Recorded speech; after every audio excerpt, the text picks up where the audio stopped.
KFGO.com. I bet you never thought, Bryan Shulz of the Red River Valley Fairgrounds, that you would be videotaped as we're doing a radio interview. Yeah, that hasn't happened too often, that's for sure. Get all the mediums that we can, right? Well, see, for a guy like me, I dress like I'm in radio, and I'm proud to be in radio because of the way I look. I have a face for radio and a voice for newspapers, which doesn't explain anything that I'm doing right now in life. I didn't expect we were going to be captured for the internet and all these I didn't either. things. And that's what they tell me, too. I've got a face for radio. If we do something crazy, maybe it'll go viral. Or and Big Iron will go worldwide. Big time, yeah. We'll have to think on that one. Maybe we could pull it later in the week. We needed to plan this out a little exactly. better. Folks, welcome to the Tuesday edition of the Mike McFeely Show here on the mighty 790 KFGO. We are, of course, broadcasting from Big Iron today. My show will be out here again tomorrow. This is the premier ag show here in the Red River Valley. And, Bryan, I told you when I pulled in today, and I don't mean to insult you, but I forget how big this is every year, how big this event is. I pulled in off I-94, came down Main, pulled off into the fairgrounds, and I went, whoa, there's a lot of people here. Absolutely, right now. Yep. You know, we normally bring in between 70 and 80,000 people in the 3 days, and I know today I don't think there's a vendor out there that's not happy with the crowd that's been here. Yeah, and I think it speaks to a lot of different things, and number one, of course, is the great show that you guys put on here at the Red River Valley Fairgrounds. That's no question about that, but also it's good times in ag right now. Things are going okay right now for guys. They're checking out all the booths. They're checking out the vendors. They're checking out the equipment. It's just a good time for a show Absolutely. like this. And, you know, that's what we thrive on is all the new technology because we want to be able to be the ones that are putting it out in front of the people in the Red River Valley and the surrounding areas. You know, we work with the North Dakota Trade Office. They bring in between 100 and 150 international guests every year to our show. And, you know, it's kind of neat to be able to showcase what technology there is in agriculture right now. And I think people, even people who live in Fargo, Moorhead, the quote-unquote city around here, I think that some of us even forget sometimes that agriculture is not just a localized thing. I mean, it's huge for our economy. Look, I mean, Absolutely. My job depends on agriculture. Your job in some part depends on agriculture. There are so many jobs that depend on agriculture in our area. But it's also an international thing. I mean, we feed the world here in the Red River Valley and in North Dakota, Minnesota. Well, and, you know, I think another big thing is people in our area don't really – we're an urban area. So the whole agricultural thing is new to some people.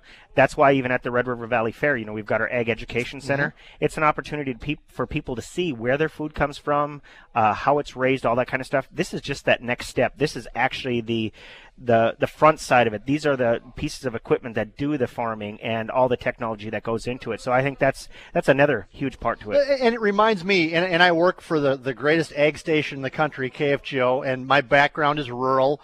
My wife's family farms still down near Beardsley, Minnesota, and I presume I'm going to see my father-in-law, Lee Hamner, here sometime either today or tomorrow.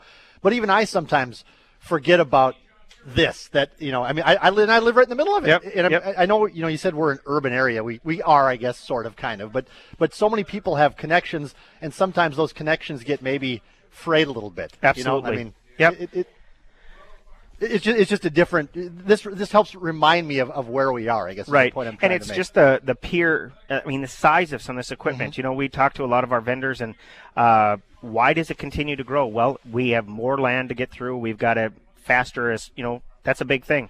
When we have to look at resizing the doors in the Showlander Pavilion for John Deere to bring in their equipment. I mean, those are things that, okay, you wouldn't have thought of that probably 10 years ago, but now that's a problem that we're going to have to look at. No, exactly right. Bryan Shulz of the Red River Valley Fairgrounds, our guest today on the Mike McFeely Show here from Big Iron. The show began today. It goes through today, tomorrow, and then wraps up on Thursday afternoonish on 4 o'clock on Thursday afternoon. If people come here, Bryan, give us the highlights. Give us the 1 minute tour of Big Iron. Sure. You know, let's start with tomorrow morning, 7:30 to 10:30. We have a pancake and sausage breakfast on the grounds on the west end. It's a free will donation. The Pancake Man is over there making hundreds of pancakes every minute. We've got a lot of free seminars on the grounds with the Issues and Events Center. We've got the Women's Day activities tomorrow at the Holiday Inn. The doors open at 9 o'clock. You know, that draws about 400 ladies in for that. We've got, again, a lot of our sessions, our ag sessions, precision agriculture, livestock production. We've got an event tomorrow called Stump the Docks, we've got a bunch of the veterinarians, and we've got different people coming in from NDSU, livestock specialists and things. So people can come in and ask questions about their livestock. We've got I think about 20 head of cattle over in our sheep, swine, and goat barn, so people can check that out. So, I mean, we're everything as far as agriculture. We're not just on the row crops, this and that. We try hitting every gamut of it. I know this is a job for you. This is what you do for a living and everything else, but this must be fascinating for you every year. To meet the vendors, just to see all the changes that are happening in agriculture just from your side of it. Most definitely, and that's why I say with the sheer size of the equipment coming in, we kind of question, okay, do we have enough space for them? And, right now we've got a 60-person waiting list to get into the show. Oh, is that right? Yeah, every year it's about that. So, I mean, that's a good problem for us to have, but also you start looking at the different people in agriculture that want to come in, because we're very, very picky on who we let into the grounds, because we don't want to turn it into more of the home and garden show, because they have that show. Right. We want it strictly agriculture here at the Big Iron Show. When it comes to Big Iron, in this industry, putting on a show, getting people here to come to West Fargo, you need to kind of always update things. You need to make sure that things are fresh.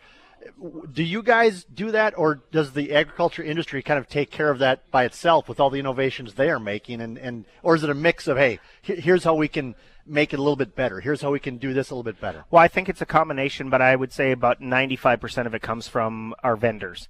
The other half is, with technology the way it is, we make sure that we've got wireless capabilities for all of them, because before it was, here's my brochure, you can read about it. Mm-hmm. No, now we pull it up on the internet. We've got big flat screen TVs. We can show you that. You can do hands-on. So we have to make sure that we are on the top of technology here on the grounds, making sure that when they come in, they're ready to go. It's just a plug and play type of thing. But 95% of it comes from our vendors. And you said you're going to probably have 80,000 people come through the gates this week? We've had between 70 and 80,000 people in the last, this is my 6th year as the fair manager, so yeah. That's a lot. That's a lot of people. What do you do to entertain them? I know people are here on business. They want to improve their operation. They want to improve their business. Do you have things for them? There's food here. There's some fun here as well. We have 18 vendors for food on the grounds. The entertainment is basically the seminars. Sure. We used to do the tractor pulls, mm-hmm. but what we ran into is it wasn't the vendors that wanted to stay here. It was the people of Fargo-Moorhead.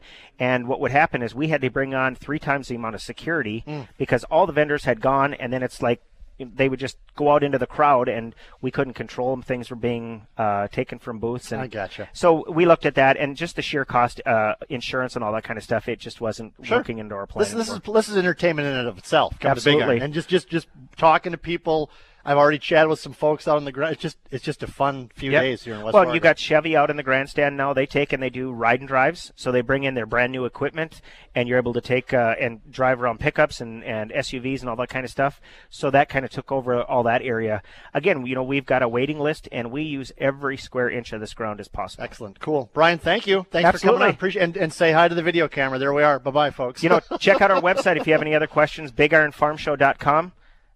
I think everything is out there that you need to know. All right, cool. Bryan Shulz, manager of the Red River Valley Fairgrounds, here on the Mike McFeely Show.